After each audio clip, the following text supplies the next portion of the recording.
Hey, Triad Church Network, Brad Wright, coming to you in the month of August. And I know that this first week of August, so many of our churches in this area are participating in Serve and See. And we really have been able this summer to amplify quite a few of our churches' efforts to reach our community, to do service projects, to just get involved with maybe your school, with a park that's near your church, with something to just let our community know that we love them, that God loves them, and then potentially have the opportunity to share Jesus with them. And that's what Serve and See is all about. If your church hasn't already participated in Serve and See and you need some ideas about how to do something in your community, be active on mission, we'd love to share some of those with you. Just reach out to me. We'd be more than happy to share some of those ideas with you. At the end of this month, we're going to offer 2 opportunities to do security training. I know this is a topic that we as churches need to always be ahead of the game on. Whatever plan you have in place, whatever processes and people you've got in place, that's great, but it always needs to be tweaked. It always needs to be ahead of what we're hearing is happening in other places. And so we're offering 2 opportunities. August 20th is going to be one opportunity that is going to be for more established teams. If you have a group of people, maybe you have some policies in place or some processes and procedures in place, then the August 20th training is going to be for you. If you're just getting started with a security team, then August 22nd, which is a Saturday, that's going to be your opportunity to engage with Michael.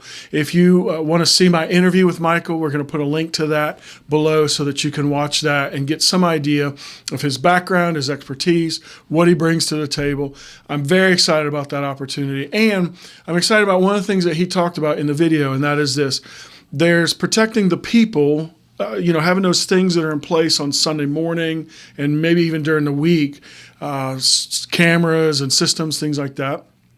But then there's also protecting the entity of the church.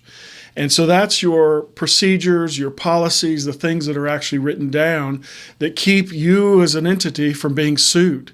And so it's so valuable to get both of those perspectives and for him to bring his valuable expertise and training and experience to the table. He currently still serves on his team's, his church's security team.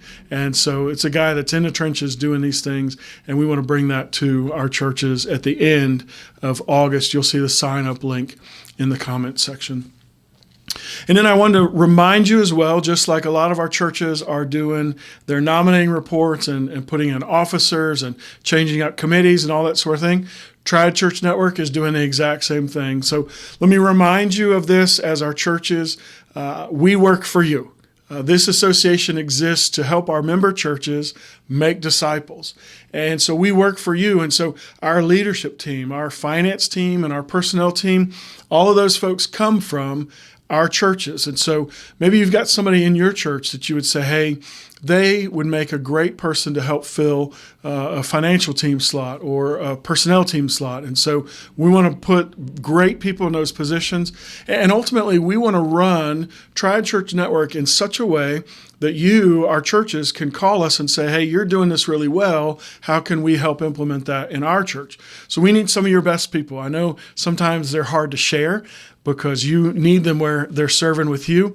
But if we can be a blessing to multiple churches and more churches even outside the association in our community, then we want to do the very best job that we can. And then our leadership team really is the backbone of what we do in that they help give direction and guidance to what we're doing as an association and how we can best continue to serve our churches. So as I've gone around and met with pastors, as I've met with folks who are doing ministry and partner ministries all over Forsyth and Stokes counties, I've been reminded this summer of the need for rhythms of rest. And we brought in Andy Addis earlier this year. And so again, we're going to put a link to Andy Addis's podcast in the comment section so you can go back and see that. I just met with one of our pastors who's bivocational, and he and his family have not, it's August, and they're about to go back to school, and they have not taken an opportunity to get away for even a weekend or a couple days to go rest somewhere. And I just want to encourage you and challenge you. There is nowhere in the Bible that says that you are just supposed to burn both ends of the candle and burn it out until the Lord calls you home.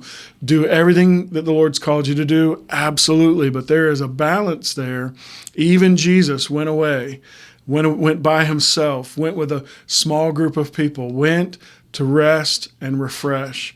And so you and I absolutely have to do that.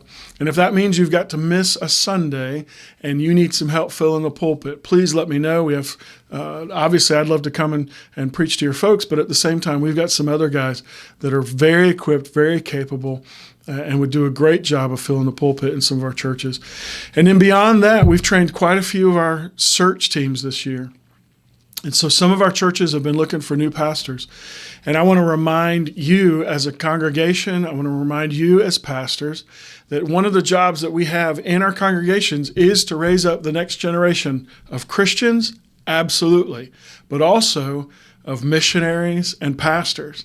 And so if you've got someone in your congregation that you would say, hey, this guy is looking like he's being called to full-time ministry, and maybe we want to see if that call would include pastoring somewhere. I want to have a conversation. I just want to talk and say, hey, how is it that we as an association of churches can come alongside, provide some training, provide some experience, provide some of the tools that are necessary to fulfill that call. So there's a lot going on in our association. I'm hearing great things about VBSs. I'm hearing great things about mission trips and camps. I'm hearing just wonderful things that God's doing. And so keep praying for one another. Keep encouraging one another. Keep spurring one another on to love and good works, as the Bible commands us to do. And I hope to see you soon.